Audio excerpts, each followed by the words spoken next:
tujenge dhana ya uadilifu. Yaani uadilifu sio kwenye kutunza tu fedha au kufanya nini.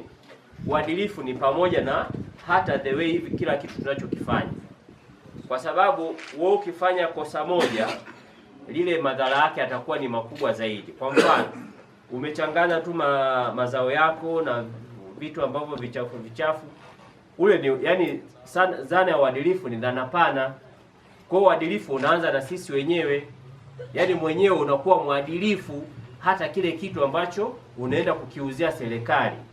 Kwamba sasa mimi ni Mtanzania na uzalendo wangu ni kuuza kitu ambacho ni bora, kwa sababu kile chakula tutakachokiuza kitatusaidia sisi wenyewe na kuwasaidia hata na watu wengine. Na tuelewe, mazao yetu tunayolima sisi tunauza kwenye soko la kimataifa. Sasa hebu niambie, tunapeleka mazao nje, yakipimwa yanasema mazao ya kutoka Tanzania yana sumukuvu nyingi. Hivi matokeo yake ni nini? Kwa matokeo yake hata sisi kibiashara tutakuwa tunafanyaje? Tunajaribia biashara kwenye soko letu la kimataifa.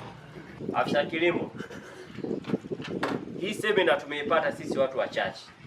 Tukitoka hapa, kila kata, kila kijiji kina afisa kilimo wake. Naomba muandae semina au mafunzo. Mtawasiliana na watu wa NFRA. Mchukue vitini hiyo shedo ambayo inaonyesha sumo extra sio nini, na nyinyi mkatoe mafunzo kwa maafisa ugani wa kata zote.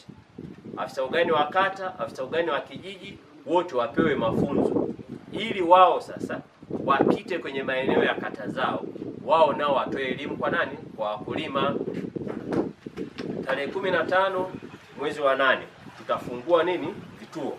Nina imani kabla ya kufungua vituo tutapata barua rasmi ambazo zikielekeza nini za kufanya hawa kwenye ufunguzi wa kilimo.